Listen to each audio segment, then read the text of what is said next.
Halo, perkenalkan nama saya Revalina Lokiman dengan NIM 18704004 kelas A. Atas kesempatan yang diberikan saat ini, saya akan mempresentasikan ujian akhir semester mata kuliah metode riset epidemiologi. Konsep penyakit. Konsep penyakit adalah kegagalan dari mekanisme adaptasi suatu organisme untuk bereaksi secara tepat terhadap rangsangan atau tekanan sehingga timbul gangguan pada fungsi atau struktur dari organisasi atau sistem tubuh. Hipotesis dalam epidemiologi adalah suatu teori yang perlu diuji kebenarannya karena mencari hubungan sebab akibat terjadinya penyakit dalam masyarakat maupun analisis terjadinya penyebaran penyakit dalam masyarakat biasanya didahului dengan penyusunan suatu hipotesis. Ukuran frekuensi penyakit, definisi kasus, insiden dan prevalensi, rate dan risiko. Ukuran frekuensi penyakit termasuk dalam dasar epidemiologi deskriptif. Ukuran frekuensi penyakit merupakan ukuran asosiasi yang menjelaskan tentang seberapa seringnya suatu penyakit atau peristiwa-peristiwa di bidang kesehatan terjadi di masyarakat. Secara umum, tujuan pengukuran kejadian penyakit adalah digunakan untuk yang pertama, menilai keadaan kesehatan. Yang kedua, mengetahui potensi-potensi untuk mengulangi masalah kesehatan. Yang ketiga, mendeteksi kelompok mana yang beresiko terkena penyakit. Definisi kasus merupakan ukuran yang paling sederhana dan bermanfaat dalam alokasi pelayanan kesehatan, tapi terbatas penggunaannya.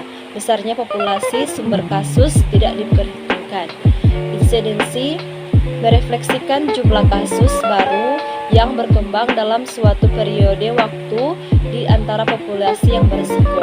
Prevalensi adalah gambaran tentang frekuensi penderita lama dan baru yang ditemukan pada suatu jangka waktu tertentu di sekelompok masyarakat tertentu.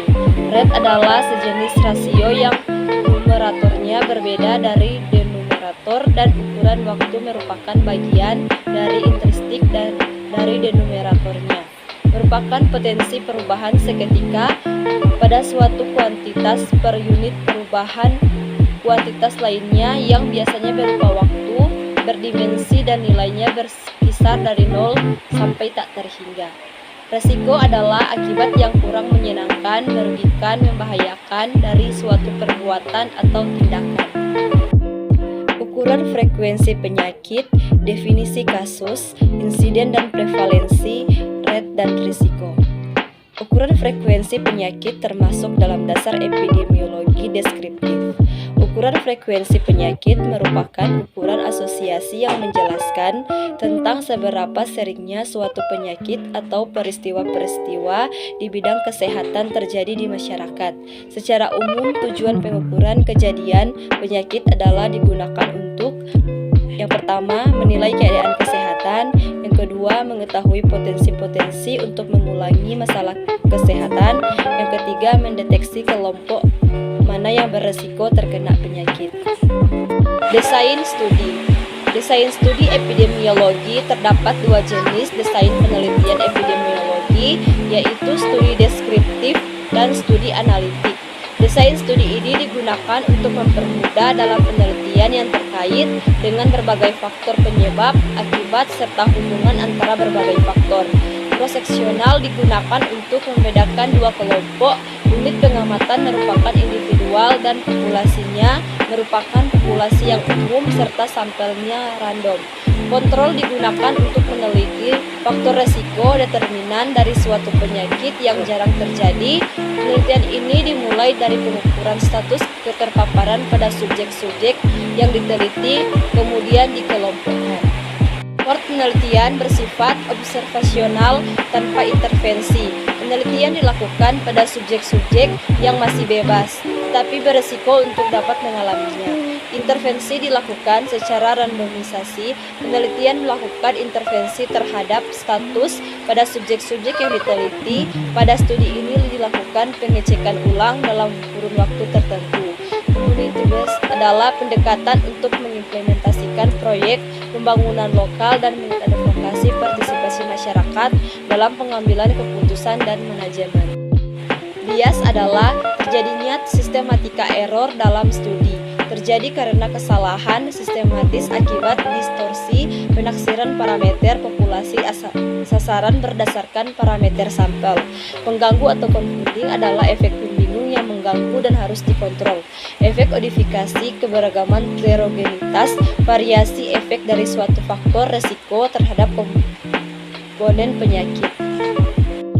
Analisis multivariabel ditujukan kepada mode uji statistik yang memiliki banyak variabel independen dengan suatu variabel dependen atau respon variabel. Logistik merupakan suatu rangkaian kegiatan yang menyangkut aspek perencanaan.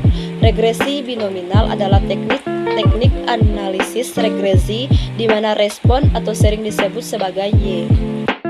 Ukuran dan kekuatan sampel dalam studi epidemiologi.